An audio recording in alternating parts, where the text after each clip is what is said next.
Now look here, you children. Mama's going to work now, and I don't want no swinging.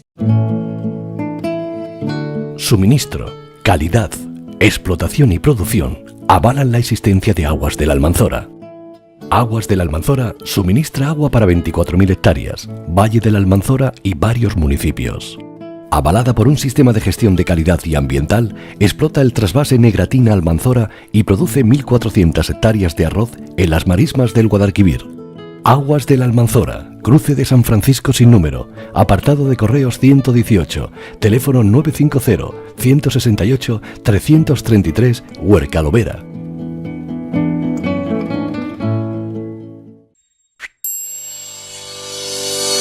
Cariño por la tierra y el producto. Tenacidad y visión de futuro. Décadas de innovación. Esfuerzo y trabajo. Investigación como base del conocimiento. Sostenibilidad. Personas. Son los cimientos que permiten a Primaflor disponer de un producto natural, fresco y lleno de sabor. Primaflor, impulsada por la búsqueda permanente de nuevos modelos de futuro en el sector agroalimentario, es el mayor productor nacional de hortalizas y uno de los mayores suministradores del mercado internacional. 2.700 personas trabajan para proporcionar alimentos frescos y saludables a más de 25 países. Innovación continua movida por un objetivo: la producción sostenible de alimentos sanos, sabrosos y seguros. Bienvenido a Domingo Correas Asesores, Auditores y Abogados, una empresa dedicada al asesoramiento y consultoría de empresas profesionales y particulares desde 1983. Nuestras áreas de actuación profesional abarcan un asesoramiento completo desde la toma de contacto, puesta en marcha de la actividad económica y seguimiento continuado. Proporcionamos asesoramiento fiscal, financiero, mercantil, contable, laboral, jurídico y de dirección. Contamos con más de 35 años de experiencia y calidad en el sector, personal cualificado en formación continuada y el software más avanzado. En Domingo Correas Asesores, Auditores y Abogados, nuestros objetivos son los suyos.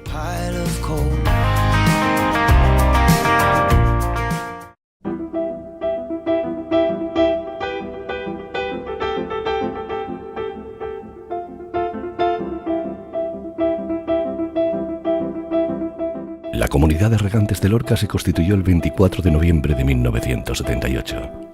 Se trata de una entidad que tiene el carácter de corporación de derecho público y cuya principal finalidad es velar por el buen orden de los aprovechamientos hídricos y realizar las funciones de distribución y administración de las aguas que tiene a su cargo. Comunidad de Regantes de Lorca.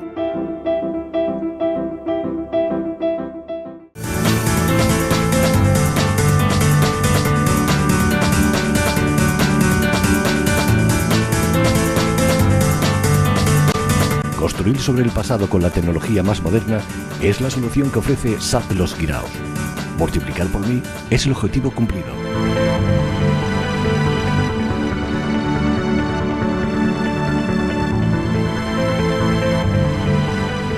Sociedad Agraria de Transformación Los Guiraos.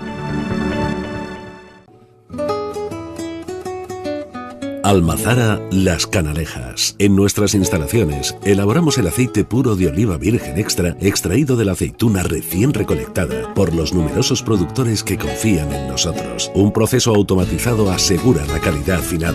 Recepción, limpieza, lavado, batido, filtrado y envasado. Así el producto que se obtiene es un aceite de oliva virgen extra de primerísima calidad e inmejorable aroma, color y sabor. Si apuesta por la calidad, venga a conocernos. Venta directa al público. Almazara Las Canalejas, Barriada Las Canalejas, Cuevas de la Almanzora. Teléfono 950-168-661. Un año más, somos los primeros en calidad y producción.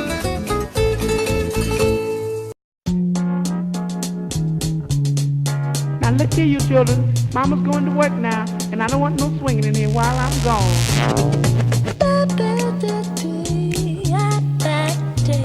Mama don't allow no swinging in here. All right, we'll tell him, Mom.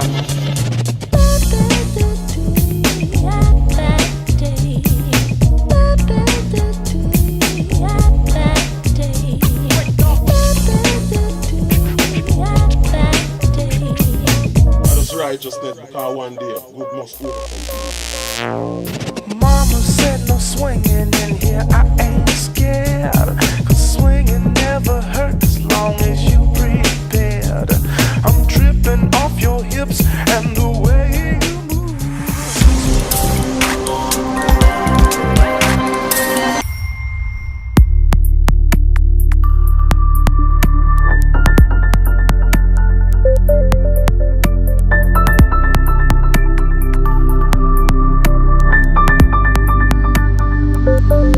Yo no tenía pensado intervenir, salvo para dar paso a los magníficos ponentes que nos acompañan. Pero me van a permitir que les robe un minuto de su exiguo tiempo y que haga un comentario. Desde esta mesa se ha lanzado por parte de un ponente un tótem dogmático que habla de sostenibilidad. Sostenibilidad de las masas de agua, sostenibilidad de los caudales ecológicos, pero nada se ha mencionado de la supervivencia de una especie llamada humana, que está afecta a la actividad del agua. Permítanme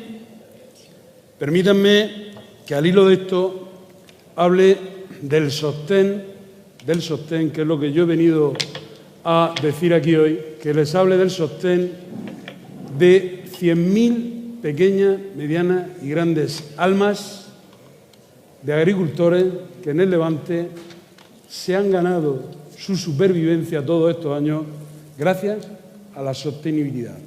Y por último, también por comentarios que he escuchado aquí de este ponente y de algún otro hablando de autosuficiencia, permítanme que use lo que mejor sé hacer, que es el humor. Y por usar a dos personajes coetáneos, estoy seguro que no le fue igualmente fácil ser autosuficiente al conde de Romanones que a Marcelino Pan y Vino. Bien, empezamos. Nos acompañan en esta mesa redonda, que yo sé que tiene muchísimo que decir, pero a la que le pido, por favor, que se ajusten a los tiempos que hemos marcado y que hemos pactado. Nos acompaña en esta mesa el presidente nacional, nuestro presidente nacional de los regantes, don Andrés del Campo. Nuestra preocupación con relación al cambio climático es precisamente que ahora más que nunca van a ser necesarias las obras de regulación. Pero más que nunca, precisamente. Es lo único que coincide en los estudios que se han realizado sobre el cambio climático, es que las lluvias pueden tener un carácter más o menos torrencial y unos periodos de sequía que van a ser mucho más amplios, con lo cual la posibilidad de que existan daños por inundaciones van a ser mayores y la posibilidad de que nos falte agua en las épocas de sequía también.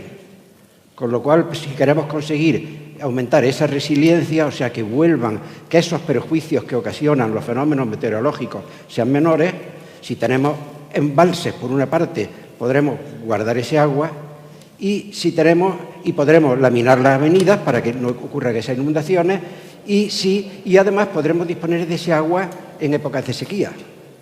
Y luego, además, necesitamos, evidentemente, tanto los embalses como los trasvases. Ya se ha dicho que trasvases no es solo el Tajo Segura. Trasvases medio importantes en España hay 33, me parece, creo recordar. En todas las cuencas, fundamentalmente en la zona de Levante. Y además son vitales también los trasvases en las épocas de sequía. Y voy a poner un ejemplo ilustrativo y breve. Hace 3 años, por ejemplo, en California, era el 5º año de sequía pluviométrica. Ya no solo ya se estaban secando o no había producción de almendras, que por eso en el mundo han subido tanto los precios, sino ya se estaban secando los árboles. Había que dejar más de un 20% de tierras vacías. Los arroceros cedieron el agua a los cultivadores de almendros, fundamentalmente. Salvaron las plantaciones. No como se decía aquí, para vender el agua más cara, la cedo, la mía, no. En causas de este tipo, cuando hay problemas de sequía, es fundamental, es para salvar algo que vale mucho más que la vida del árbol. Salvaron las producciones. la economía de toda la cuenca, de toda la zona, fue del orden del 97 o 98% de un año normal, no se resintió. Quedaron alrededor de un 20% de tierras vacías, que eran esos campos de arroz, que los arroceros ganaron más que nunca, dejando las tierras vacías. Y el medio ambiente se benefició más que nunca porque quedaron allí una serie de hectáreas, que ese porcentaje para meteorizarse durante un año. ¿Y por qué se pudo hacer eso? Porque existen unos trasvases para poder llevar agua de un sitio a otro. Además, en el caso concreto de California, que lo he mencionado porque es muy similar en cuanto a pluviometría, en cuanto a número de hectáreas a España, paradójicamente incluso las empresas de abastecimiento son las que suelen incluso pagar a los agricultores estas conducciones para tener preferencia en las épocas de sequía para llevar agua a Los Ángeles y a otras ciudades importantes. Pero esta es la gran ventaja, o sea, con el cambio climático pues va a ser una herramienta muy útil la posibilidad de poder ceder temporalmente el agua de un sitio a otro.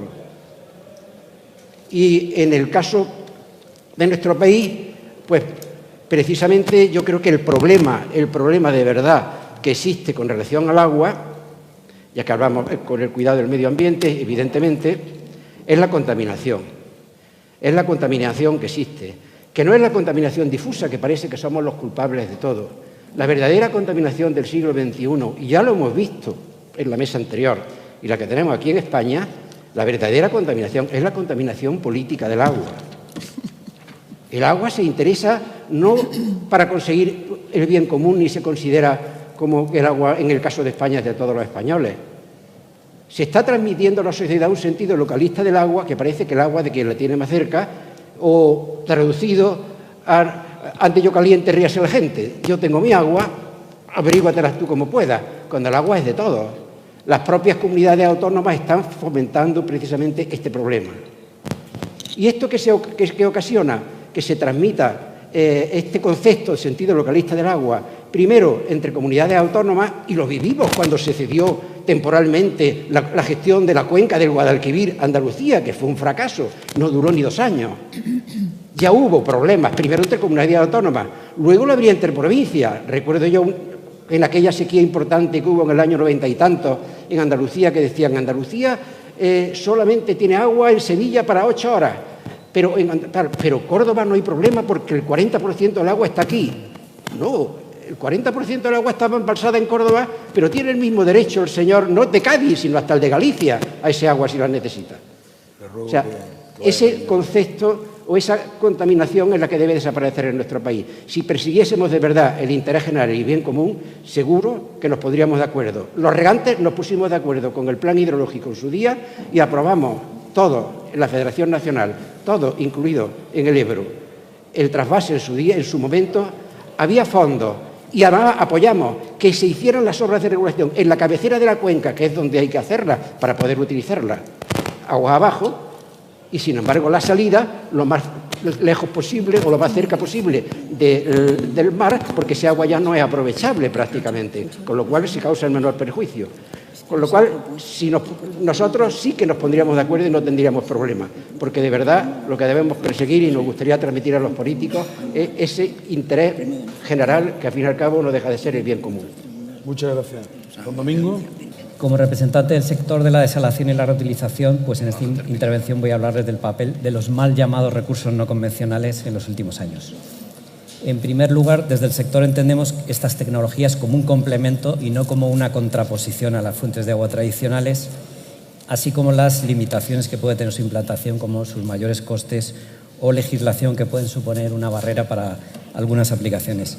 No quiero aburrirles demasiado con datos, pero en el mundo hay aproximadamente unas 18.000 desaladoras que producen unos 100 millones de metros cúbicos al día, con países con grandes programas de desalación como el Golfo Pérsico, Argelia, Israel, Australia o España. Concretamente en España llevamos desalando desde los años 60, con la primera desaladora en las Islas Canarias en el año 64, la primera de la era moderna, porque los romanos ya utilizaban la desalación. Y en los últimos años nos hemos convertido en el 5º país en capacidad instalada, lo cual representa ya más del 5% del agua potable suministrada. Es de destacar asimismo el papel de nuestra industria a nivel mundial, dado que 8 de las mayores empresas de desalación a nivel mundial somos españolas, así como un gran número de ingenierías, suministradores, universidades, etc. Sin embargo, hay poca controversia sobre el uso de agua desalada para agua potable o industria, ya que esta aplicación ha evitado cortes de suministro y otros problemas que ocurrían en el pasado en localidades costeras, así como mejorando la calidad. No olvidemos también que también son desaladoras aquellas plantas de interior que incorporan membranas para mejorar la calidad del agua o las que se utilizan en tratamiento de agua residual. Un caso especial y que genera más debate es el de la desalación para agricultura, que tenemos hoy aquí muy representado este sector. A nivel mundial, menos del 3% del agua desalada se usa para aplicaciones agrícolas, mientras que en España contamos con aproximadamente un 21%, suministrado o bien por grandes desaladoras o por las numerosas desaladoras privadas de distinto tamaño de las comunidades regantes. El éxito de esta aplicación se debe a varios factores. Por un lado, la necesidad forzada por la escasez y, por otro lado, el uso inteligente que realizan los agricultores de ese mix de recursos para producir un agua de calidad a precios razonables. Respecto a la calidad del agua desalada para agricultura, hay algunos factores condicionantes como el boro o el índice de absorción de sodio desequilibrado que se resuelven con mezclas o mediante remineralización. Hay varios estudios como el del Scratch, ya no sé si se pronuncia correctamente así, con la Universidad Politécnica de Cartagena o algunos que estamos realizando las empresas, donde además se ha visto la necesidad de establecer un criterio o una norma de calidad del agua desalada para agricultura, ya que en general las grandes plantas desaladoras fijan su objetivo en la producción de agua potable, que no es exactamente la que necesita el regadío. En cualquier caso, la realidad es que la mayor parte de comunidades de regantes, desde Alicante hasta Almería, cuentan en mayor medida con plantas desaladoras y ahora mismo hay varios grupos de agricultores y comunidades organizándose para la construcción de nuevas desaladoras. Desde AEDIR entendemos, por tanto, que la discusión o disyuntiva tras base de desalación no existe, sino en el argumentario político-mediático, y agradeceríamos desde el sector que la discusión sobre desalación se restringiera a aspectos técnicos y económicos. Un ejemplo de esta politización son las publicaciones que se han realizado en las últimas semanas sobre una supuesta declaración de la ONU alertando sobre la peligrosidad de las salmueras. En nuestra opinión son totalmente alarmistas e imprecisas. Estas informaciones se basan en la publicación de un artículo en una revista científica, Science of the Total Environment, en la que uno de los autores trabaja en la United Nations University de Canadá. Por tanto, no son opiniones de la ONU. El artículo simplemente hace un inventario de las salmueras vertidas al mar en distintas regiones del mundo e indica que hay que hacerlo correctamente, pero no habla de tal publicada peligrosidad. Y yo mismo podría publicar en esa revista diciendo lo contrario, con lo cual hay que ser un poco más rigurosos. Bueno, frente a estas críticas intencionadas a la desalación, pues decir que es una de las sus grandes ventajas son el suministro estable, seguro y que no depende de climatología, ni de tensiones territoriales ni políticas. Su coste puede ser en la actualidad mayor que el de fuentes tradicionales, pero esto puede cambiar en el futuro con sequías, escasez e influencia de cambio climático. Y la famosa frase no hay agua más cara que la que no se tiene. Más preocupante, sin embargo, y con mucha menos repercusión mediática, es la nueva regulación europea sobre reutilización. España también es una primera potencia mundial en este campo, reutilizando más del 40-50% de las aguas de Europa, con un 90% de la aplicación en Comunidad Valenciana, Murcia, Almería y las Islas. Por favor, no referenciemos a Israel y Singapur en reutilización. En España reutilizamos mucho más que en estos países. Esta nueva regulación, que decimos viene de Europa, como si no formáramos parte de ella, implica unos requerimientos más estrictos de ciertos parámetros, sobre todo microbiológicos, así como mayores frecuencias de control y una evaluación de riesgos. Esto va a llevar, lógicamente, unos mayores costes, poniendo en riesgo la viabilidad económica de la aplicación.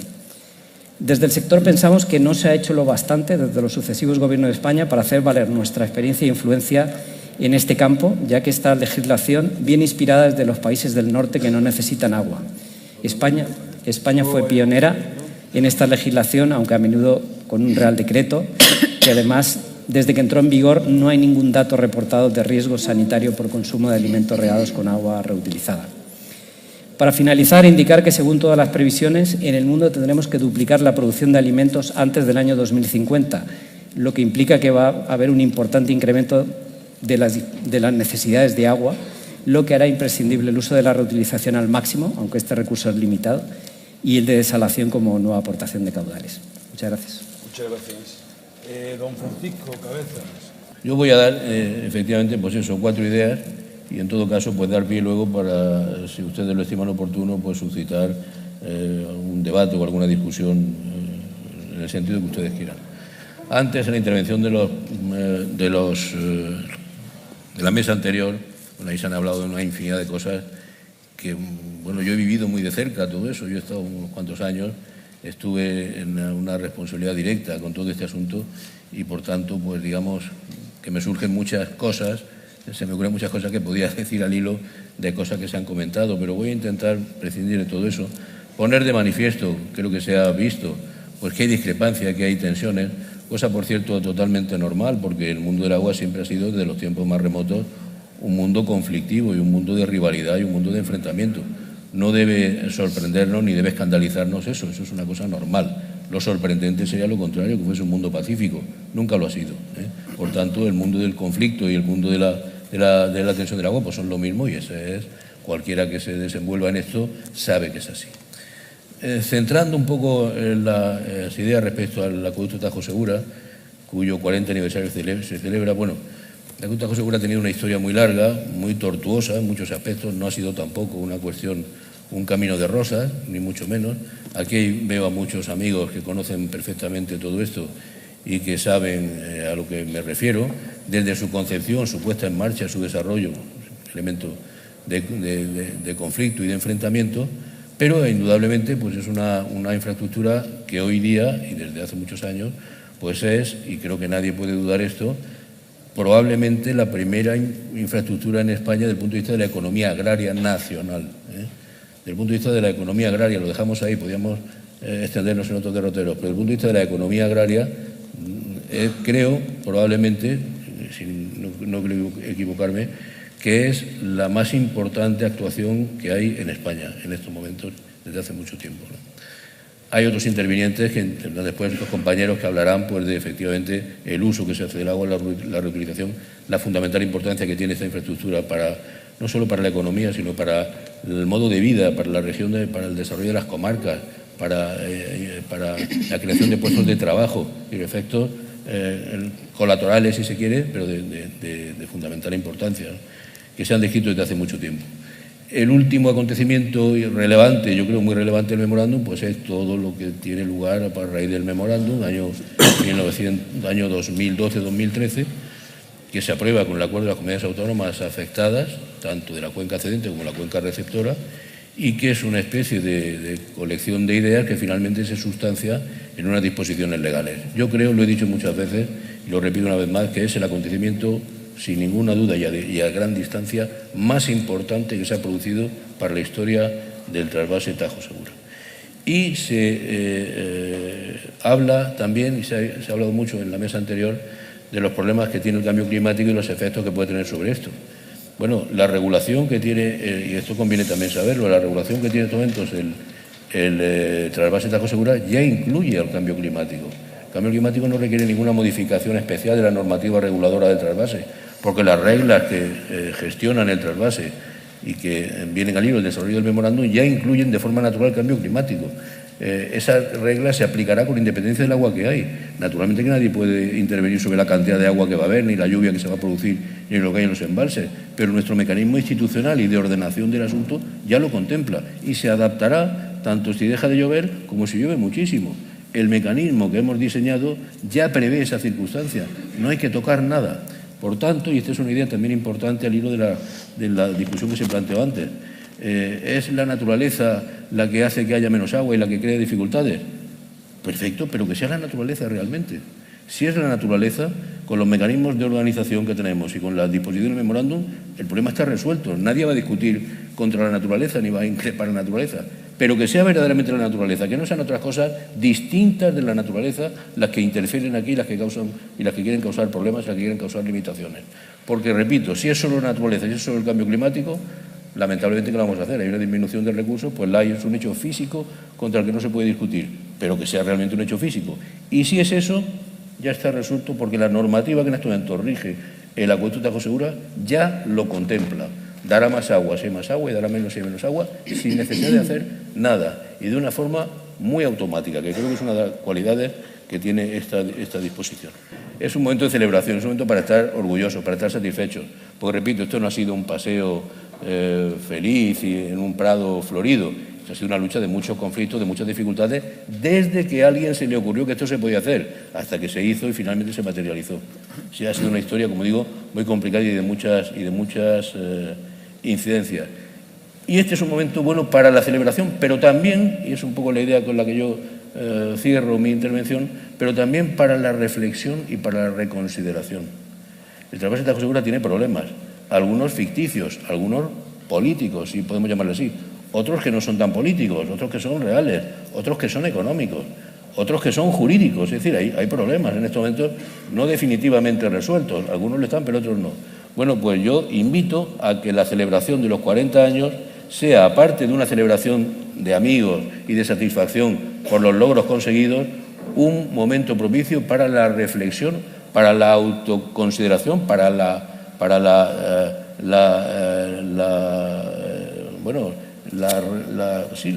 reconsideración de la situación en la que estamos y el examen de conciencia respecto a qué es posible mejorar y cuáles son las líneas de trabajo en las que esa mejora es posible.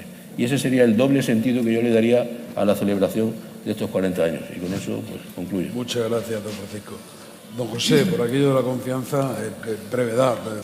Si analizamos lo que era la región levantina, era una región con bastante hambre, con poco trabajo, con gente viviendo de la subsistencia, con gente que se tenía que ir a donde había trabajo, porque era donde Franco había puesto las grandes infraestructuras, por tanto a Cataluña o al País Vasco, y en el verano había que irse a la vendimia. Aquello era un país de miseria, y ese era el Levante. En el Torrevieja, en el año 75, intentaron hacer turismo, pero ¿qué turismo se podía hacer si no había agua en agosto para ducharse? ¿A qué turismo hubiéramos llegado? Entonces, ¿qué ocurre? Que empiezan los hombres que pensaron en España, y de los hombres que pensaron en España yo siempre hablo de un hombre, para mí fundamental, dos hombres más bien.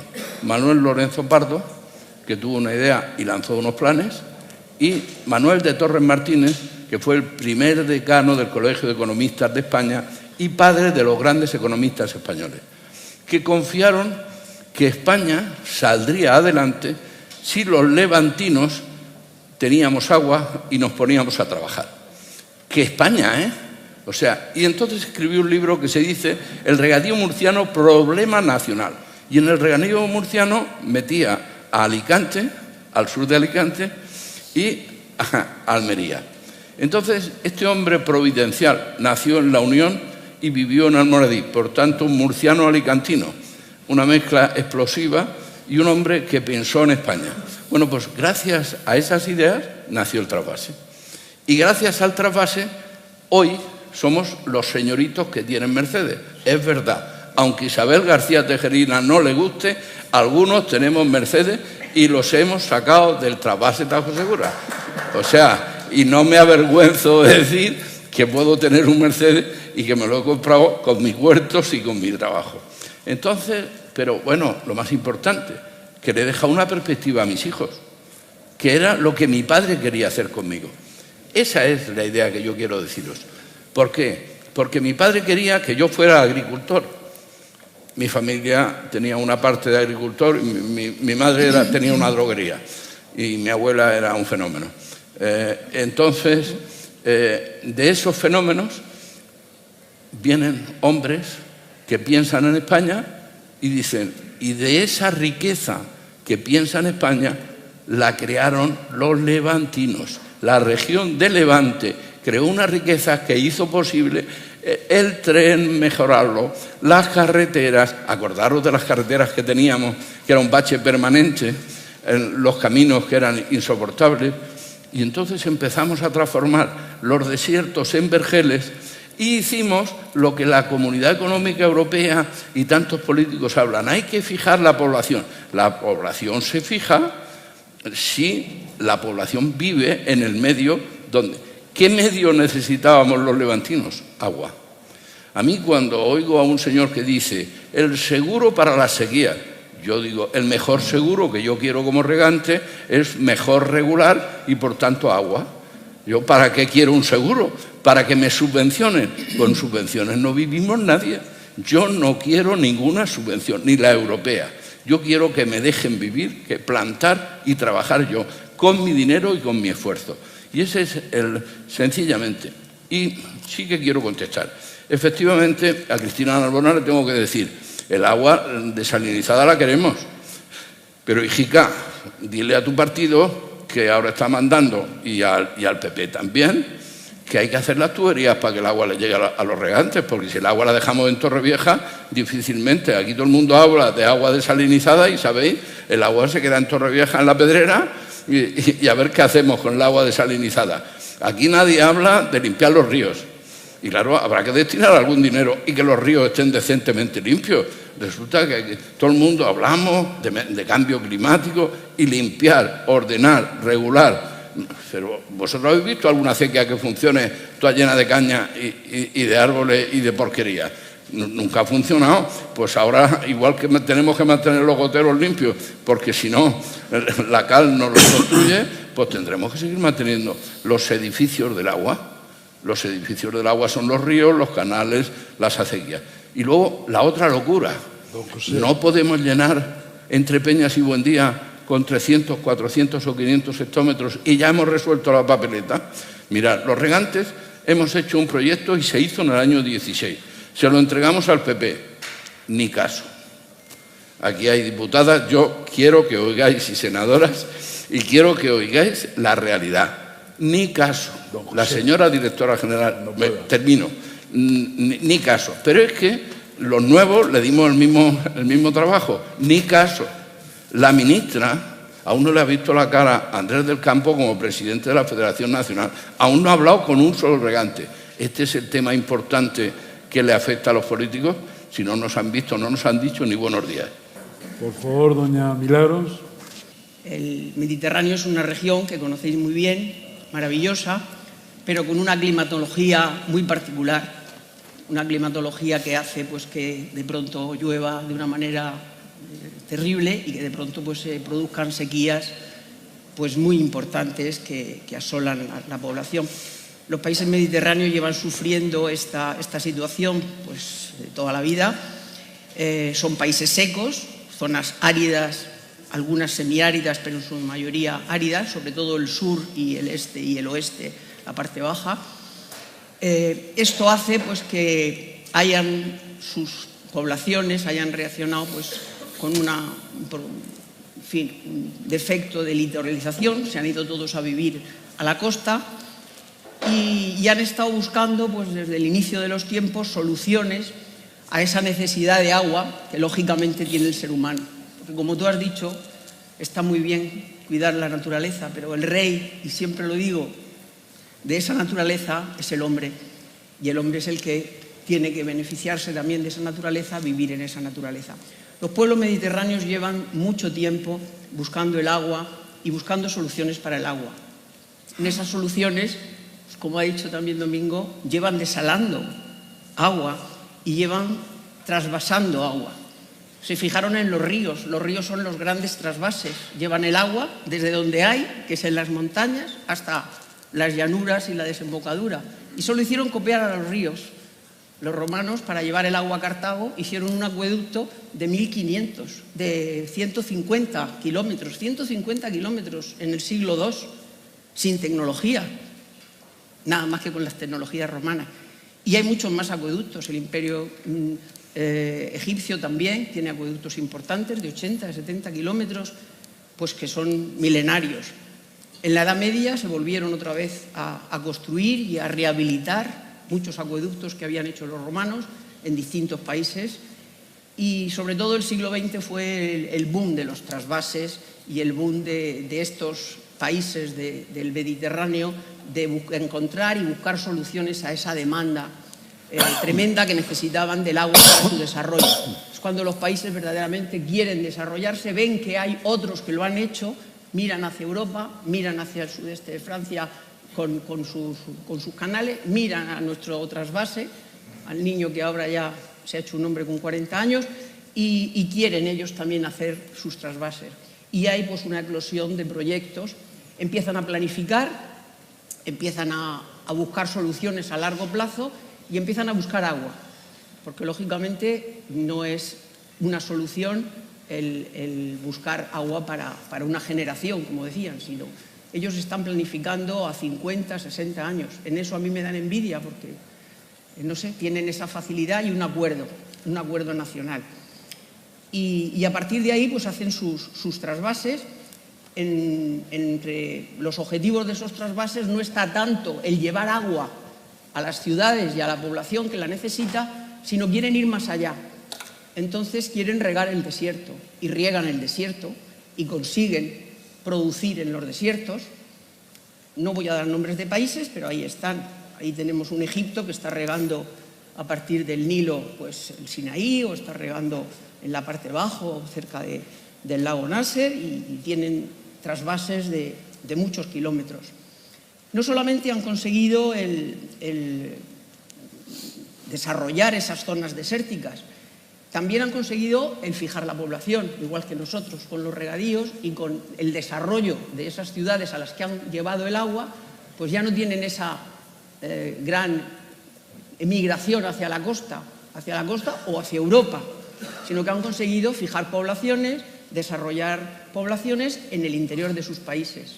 Argelia, por ejemplo, ha llevado el agua 750 kilómetros al sur y ha conseguido que ciudades que verdaderamente estaban despoblándose y tenían problemas de subsistencia, pues ahora sean núcleos urbanos desarrollados y que estén incluso propiciando no solamente el regadío para poder tener alimentación, sino el turismo, porque ya los turistas cuando van pueden encontrarse en ese desierto pues unas facilidades de disfrutar de las excursiones por las dunas y todas estas cosas, volviendo al hotel y teniendo un agua para ducharse. Todos los países, como sabía que no tenía tiempo, les he repartido una fotocopia con una hojita donde pueden ver cómo efectivamente los países han asumido o aceptado o incorporado los trasvases en su planificación hidráulica. Lógicamente, el agua que trasvasan, pues en muchos casos viene de la desalación, porque ya les digo que son países con un gran problema de suministro. Las ventajas es que también con ese agua a veces viene de aguas subterráneas, tienen casi todo el norte de África, es un gran acuífero, viene de esas aguas subterráneas y con ellos pueden recuperar calidad de agua mezclándola, pues como hacen también en la zona de Murcia, mezclándolas con aguas subterráneas o con aguas reutilizadas. Entonces tienen todo un programa de reutilización, de desalación y de trasvases sin enfrentamientos. Yo en estos países, cuando he estado con ellos, tanto con los políticos como con los técnicos, no se plantean las discusiones que he visto esta mañana en esta mesa y que me ha dado muchísima pena el que todavía estemos, cuando hemos sido pioneros y líderes en encontrar soluciones al problema del agua, estemos ahora todavía replanteándonos ese problema que desde mi punto de vista es inexistente. Todas las fuentes son necesarias, todos los recursos son necesarios y, bueno, me gustaría que fuéramos como, por ejemplo, Túnez, que yo le llamo la California mediterránea, porque Túnez es un país que ya tiene todos sus recursos interrelacionados, tiene sus presas con trasvases de unas presas a otras, canales de unas cuencas a otras y verdaderamente pues me parece una situación maravillosa. Quería preguntaros a ti y a Paco, ¿no? Hemos escuchado a nuestros políticos, ¿no? Uno no sabe si lo que tiene por delante ya es más historia que futuro, ¿no? Y quería hacer una pregunta muy sencilla, pero para contestarla en medio minuto, Paco. Yo sé que esto te llevaría 40 años más de aniversario, pero en un minuto. ¿Es posible hacer nuevos trasvases? ¿Es posible? ¿Es viable? Naturalmente es posible, claro. No hay ninguna duda. Lo digo porque se ha aludido mucho a criterios técnicos y al fundamentalismo de la técnica. Y como tú eres un gran técnico, quiero que la sala te escuche decir si es posible. Perfectamente posible y lo que pasa es que naturalmente hay que hacerlo bien, pero como todo en la vida, hay que dimensionarlo adecuadamente. El hecho de que haya una reducción de los recursos, cosa que es cierta, nadie discute que el cambio climático no es que esté suponiendo, es que ya ha supuesto. El famoso efecto 80, desde el año 80 las aportaciones concretamente en Tajo Segura son notoriamente inferiores. Lo bueno es que se vaya a producir, es que ya se ha producido. Eso ya se sabe, se tiene en cuenta y se puede perfectamente planificar considerando eso. Esta mañana se decía un ejemplo, y es si sería posible derivar un 5% del Ebro, y claro, ante la amenaza del cambio climático, bueno, pero claro, si el cambio climático va a suponer un 20% menos, y pese a todas estas reducciones sigue habiendo recursos suficientes para ser derivados, no veo que el problema sea estrictamente técnico.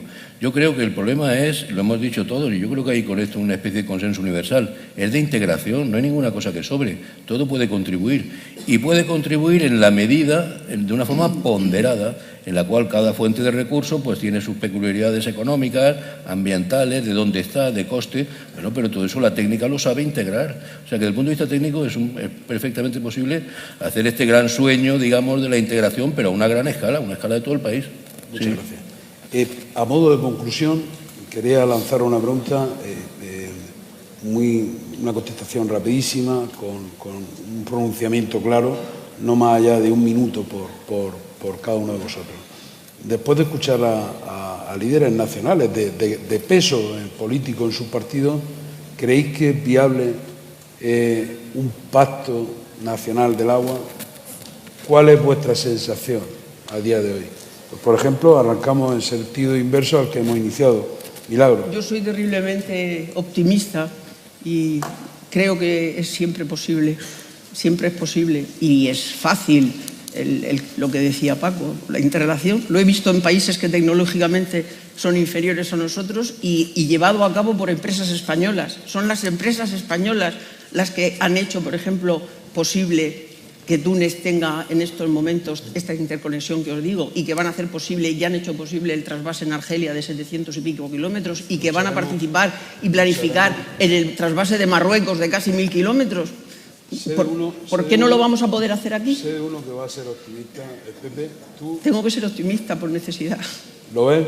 Yo es que he salido contento del debate, porque he visto discutir a los políticos, pero solo voy a poner una norma a partir de ahora, que estemos los regantes delante cuando estén discutiendo. Porque hemos visto que pues la Cospedal ha dicho que garantizaba el Tajo. ¿Cospedal? Perdón, la Cospedal no estaba. Perdón. Me ha traicionado. El subconsciente. El subconsciente me ha traicionado. ¿Qué estarías pensando? Bueno. Quería decir Narbona y he dicho la Cospedal. Y Narbona, pues, en cierta manera ha cambiado su discurso. ¿Por qué? Porque sabe que no es posible la ley Narbona, que se derogó gracias al memorándum, y que eso fue un acierto, el poder blindar con ley. Pero que veo que no están tan alejados de poderse sentar. Habría que plantearles que se sentaran y no se pudieran levantar. Aquello que nos obligó a nosotros el ministro cuando empezamos el memorándum, que dijo, os voy a llevar un poco de pan, agua y si acaso un poco de cerveza para que tengáis la cabeza clara, y de aquí no os levantáis. Federico, creo que está por ahí. Pepe, por concluir, ¿tú crees que es posible un pacto nacional? Yo creo que hay que sentarlos, pero sentarlos... Un pacto nacional del agua que lleve algún contenido, claro. Claro, por supuesto. Sobre nada es que el Pacto Nacional del Agua nos garantiza que 25.000 hectómetros que se van, ese 5% que sabiamente Manolo le ha dicho, pero el 5% ese no se podría mandar, o quien lo haya dicho, es lo mismo. Pues ese 5% es suficiente para coordinar y reestructurar toda el agua en España. Muchas gracias. Paco, yo también creo que es posible, pero con algunas condiciones, no en abierto y por la buena. Y esas condiciones son muy sencillas. Primera, todo acuerdo tiene que fundamentarse en una realidad física técnica contrastada. Y cuando digo realidad física me refiero a hidrología, economía, energía, todo eso. Es decir, es necesario que haya un fundamento técnico previo, que haya unos estudios básicos, que haya lo que en su día se hizo con el PHR, el libro blanco, el libro PHR, una serie de estudios básicos para poder discutir, no para plantear soluciones, sino para plantear alternativas. Los problemas no tienen una solución única, tienen muchas, y cada alternativa tiene ventajas y tiene inconvenientes, y esa es la ponderación de la política. Lo que la política no puede hacer es discutir el agua que lleva en un río, porque es un dato físico del cual el político, además, salvo que sea un experto, no tiene por qué saber, ni sabe ni tiene por qué saber. Luego hay que hacer, primero, unas bases técnicas comunes. de conocimiento de la realidad, una revisión, podemos llamarle así, del libro blanco o de los datos básicos del PHN para plantear el catálogo de posibilidades. Y eso hay que ofrecerlo a los políticos para que discutan. Y esa discusión será complicada, pues a lo mejor, pero en fin, está muy de moda, últimamente ha sido una polémica reciente, pero a lo mejor lo que hace falta para esa discusión pues es una especie de relator, es decir, alguien que medie entre la discusión, en este caso posible, porque es una discusión entre políticos, entre iguales, y que haga pues de tomador de nota y de organizador de las ideas. Es decir, que yo creo que primero una base técnica sobre la cual discutir. No podemos andar discutiendo si hay más agua, menos agua, o si el coste esto vale el triple, que eso no tiene sentido. Eso tiene que fundamentarse. Y sobre esa base abierta, es decir, con muchas posibilidades, porque el técnico no tiene por qué decir una solución, puede haber muchas. Es donde los políticos deben actuar y, si es necesario, pues con alguien que apacigüe y que tome notas. Gracias, Paco. Domingo, más rápidamente posible. No, a mí me gustaría ser optimista, pero tengo serias dudas porque veo mucho maniqueísmo en muchas opiniones. Por ejemplo, el tema de la desalación se ha politizado tremendamente. En la reutilización, sin embargo, no se ha hecho todo lo que se debía en pelear por Europa. Yo creo que tenemos que trabajar todos juntos por convencer a nuestros políticos de que hay otras formas de hacer las cosas, y aquí los regantes son un claro ejemplo de mix de todo tipo, de usar desalación, reutilización, se ha dicho aquí, trasvases. Nadie está en contra de nada, hay que imponer criterios técnicos, económicos y de rigor, no usar el agua como una herramienta, como un arma de guerra. Bien. Y por último, nuestro presidente. Yo soy optimista, pero pienso que también cuando cambie la mentalidad de las políticas europeas, que creo que van por un camino muy diferente a la realidad y no son conscientes del problema que existe en el mundo, no solo por el aumento de la población mundial creciente, que va a pasar de 7.500 a más de 9.500 millones de habitantes en 2050, sino también por la irregularidad de la pluviometría. En el entorno del Mediterráneo, cuanto menos reguladas estén nuestras cuencas, más sensibles serán a los impactos negativos del cambio climático. Y esto va a cambiar por una razón. La FAO nos está diciendo que la productividad tiene que aumentar a nivel mundial más de un 40% antes del año 2030 y más de un 60% habla del 73% antes del año 2050, que es pasado mañana. Y eso solo se puede conseguir en el mundo con biotecnología y con regadío. A pesar de que algunos de nuestros partidos, me parece que el de Pedro Arrojo, que si, no sé si está, pero me gustaría, vamos, con él lo conozco hace mucho tiempo, que dice que argumentaba que el problema del agua en España se solucionaba quitando 1.200.000 hectáreas y fomentando la agricultura de secano, hay que hacer justo todo lo contrario. Porque si a nivel mundial potenciáramos la agricultura de secano, acabaríamos con las selvas y bosques del mundo, lo cual sería medioambientalmente una barbaridad. Sin embargo, intensificando la productividad en el regadío, porque cada día tenemos menos agua y menos tierra per cápita, tenemos que producir más, pero mejor, para que esa producción sea sostenible en el tiempo. Y abrir también a las biotecnologías, que lo haremos a remolque dentro de 5 o 10 años. Cuando ya en todo el mundo se hayan desarrollado, nosotros iremos a la cola. Pero la realidad será por ahí, porque necesitamos cultivos, que lo hay, que tengan menos necesidades de agua y produzcan más. Resistentes a fitosanitarios y produzcan más. Y lo mismo insecticidas que fitosanitarios. Y además tendrán muchos menos costes y, lógicamente, contaminarán menos. La solución va por ahí, nos guste o no nos guste. Y los problemas de la emigración y la inmigración disminuirán. Que la causa no es nada más que la falta de comida. Perdona. ¿Les guste o no? Lo querido presidente, un mensaje optimista también, ¿no? Totalmente optimista, Pues no hay más remedio. El que rompa esta línea de optimismo, por lo tanto, me voy a guardar mi opinión, no quiero... simplemente agradecer a todos los que habéis hecho posible este foro. Now look here, you children. Mama's going to work now, and I don't want no swinging.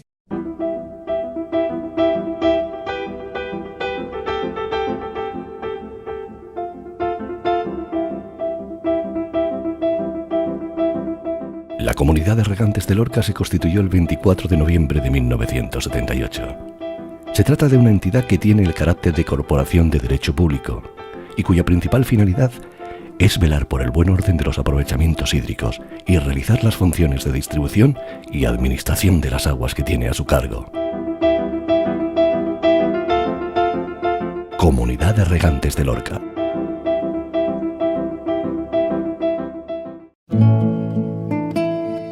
Suministro, calidad, explotación y producción avalan la existencia de Aguas de la Almanzora.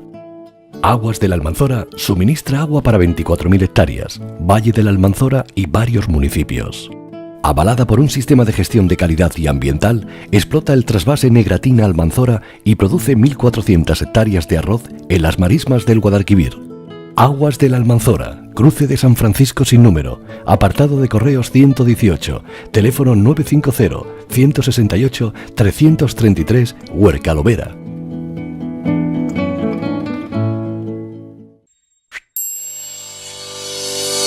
Cariño por la tierra y el producto. Tenacidad y visión de futuro. Décadas de innovación.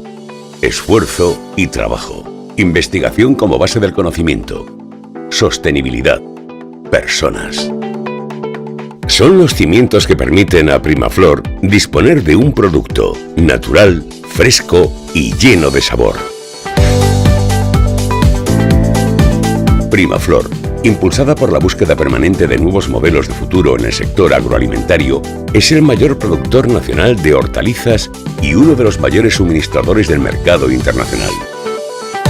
2.700 personas trabajan para proporcionar alimentos frescos y saludables a más de 25 países. Innovación continua movida por un objetivo: la producción sostenible de alimentos sanos, sabrosos y seguros. Bienvenido a Domingo Correas Asesores, Auditores y Abogados, una empresa dedicada al asesoramiento y consultoría de empresas profesionales y particulares desde 1983. Nuestras áreas de actuación profesional abarcan un asesoramiento completo desde la toma de contacto, puesta en marcha de la actividad económica y seguimiento continuado. Proporcionamos asesoramiento fiscal, financiero, mercantil, contable, laboral, jurídico y de dirección. Contamos con más de 35 años de experiencia y calidad en el sector, personal cualificado en formación continuada y el software más avanzado. En Domingo Correas Asesores, Auditores y Abogados, nuestros objetivos son los suyos.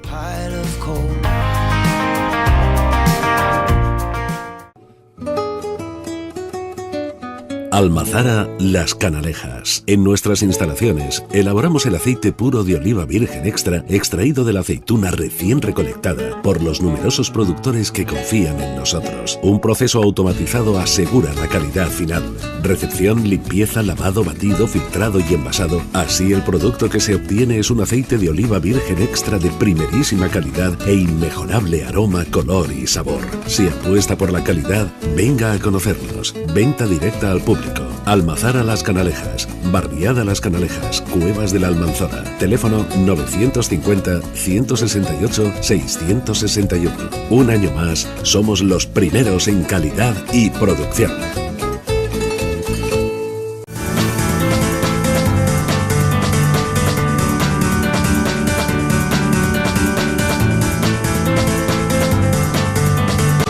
Construir sobre el pasado con la tecnología más moderna es la solución que ofrece SAP Los Guiraos. Multiplicar por 1000 es el objetivo cumplido.